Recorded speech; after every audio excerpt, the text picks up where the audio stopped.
はい、鈴木です。今日は、就活もするにあたって、または転職するにあたってですね、すごく気をつけなければいけないことについてお伝えいたします。それは、好きなことと憧れていることは違うということです。どこかの、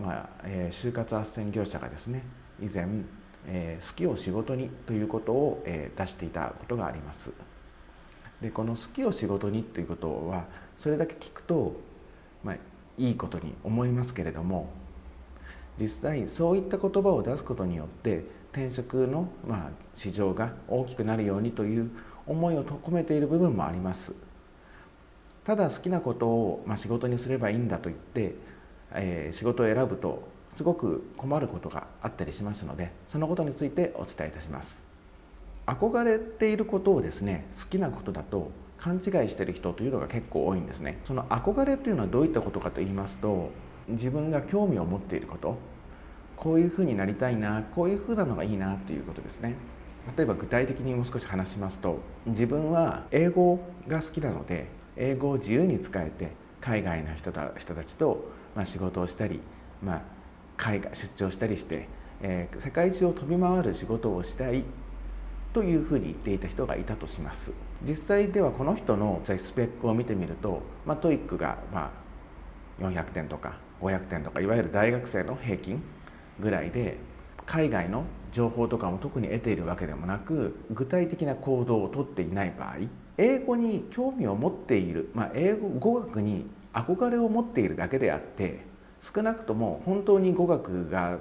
得意になりたいとか、語学を自由に扱えるようになりたいという人だとは思ってもらえないんですよ。それなのに、自分は今何々を目指していて、こんなことやっています、これからは語学を使った何々をしたいと思っています、好きなことでもないし、ただ憧れていることなのに好きなことだと勘違いするんですね。こういった人は実際、就活したとしても、転職したとしてもですね、なかなか、うまくいかないことが多いです。本当に語学に興味があるのであれば、今こういったことで今取り組んでいるだとか、今の点数が例えば TOEIC の点数が何点だとかいうことではなくてですね、具体的に毎日こういったことに取り組んでいるといったことが言えるはずだし、具体的に行動としても現れるはずなんです。それを面接者は聞くのに、今目指してますというだけであって、自分は昔からこういうのに興味がありました、英語のものをよく見てましたって言っても、じゃあ何か印象に残っているものはとか、何々を見ましたかと言われた時にも、いやみたいな感じになってしまう。これでは自分が、そうなりたいと思っている憧れではあるけれども、本当にやっていきたいことかと言われるとそうではない、そういうふうに見られてしまうし、実際そうではないということも多いんですね。まず企業というのはそもそも教育団体ではないんです。大学であれば、例えばどこどこで大学に入りたいだとか、何か自分がこういうことをやっていきたいということを身につけるために、学ぶために大学は入りますよね。企業は語学を使えるようになりたいので、こういった外資系に来ました、それも一つの方法ではあるんですけれども、教育機関ではないですから、そこは間違えると入ってから非常に苦労しますし、なかなか通らないということもありえます。では話を、好きなことについてお話したいと思うんですけれども、好きなことというのは、行動に結びついているんですよ。好きなことっていうのは行動に結びついていると言いますと、先ほどの英語の例で言えば、英語を喋れるようになりたいと言っている人であれば、今毎日例えばですね、オンラインの英会話、フィリピンの人と、オンライン会話とかできたりしますよね。そういったものをやっていますとか、それを続けて今で何年になりますとか、英語の字幕なしで見るようにしていて、今では、1ヶ月に何本見るようにしていますだとか、こういった具体的に話すことができるかどうかということなんですね。本当に好きなことというのは行動に結びついているんです。今は仕事が忙しいからとか、何々に忙しいからと言っている人はずっとこれからもできないんですね。今できない人、今日できない人は明日になったらできるようになるということはないんです。今やろうと思ったのならば初めてやり続けるということですね。それを行うことが大事ですし、好きなことだと、表現していいのではないかと思います。今お話ししたように、なぜ今は時間がないからとか、少し時間ができた時にということがダメだと言いますと、他にやることをやっているから今はダメということじゃないですか。その好きなことをやっている時間がないということは、他に優先すべきことがあるから時間がないわけですから、そういったところも、考える必要があります。では、好きなことってもう少し違う言い方をしますと、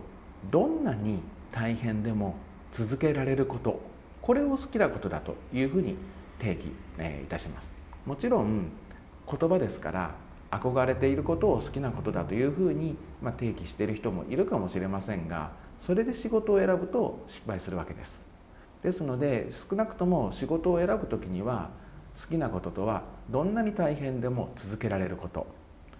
このように考えてみてください。その好きなことをですね、この仕事にしてしまうと、それも嫌いになってしまうので、好きなことは趣味のままで取っておいた方がいいよという言葉、聞いたことがあるかもしれません。それは本当に好きなことではないからだと思います。自分が例えばですね、これはよくある話なんですけれども、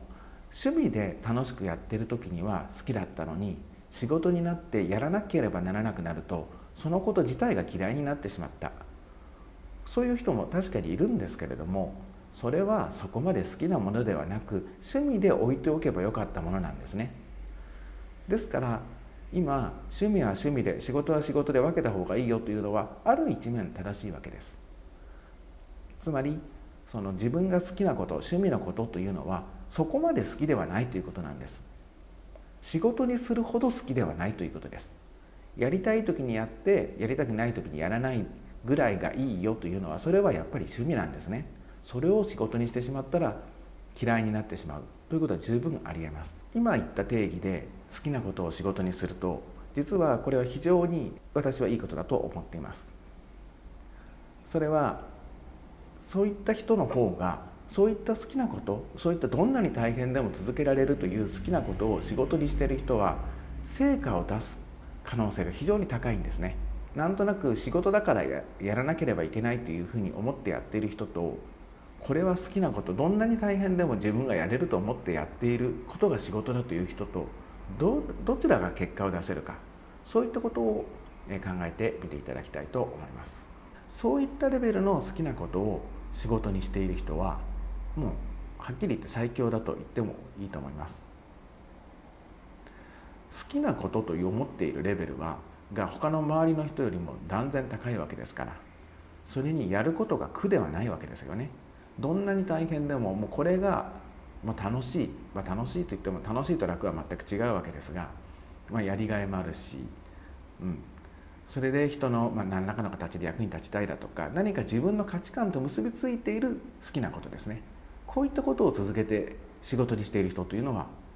本当に強いですね。自分がね、好きだっていうことをですね、仕事にしたのならば、知恵も出ますし、熱意も出ますし、行動力も違います。ですので、そういった意味の好きなことで仕事にするというのならば、それは非常に目指すところだと言えます。ただ、好きなことと、憧れていることというのは違うということ。まず自分が今行こうと思っている就職先や転職先ですね、それを選んでいる方法が憧れているものを選んでいないか、今一度考えてみてください。どんなに大変でも続けられるもののことを選んでいるのか、それともただなんとなくこうなれたらいいなと思って選んでいるのか、それによって仕事の成果はまるで異なってきますし、その仕事の居心地というんですかね、職場での居心地も変わりますので、今日はこれぐらいにしたいと思います。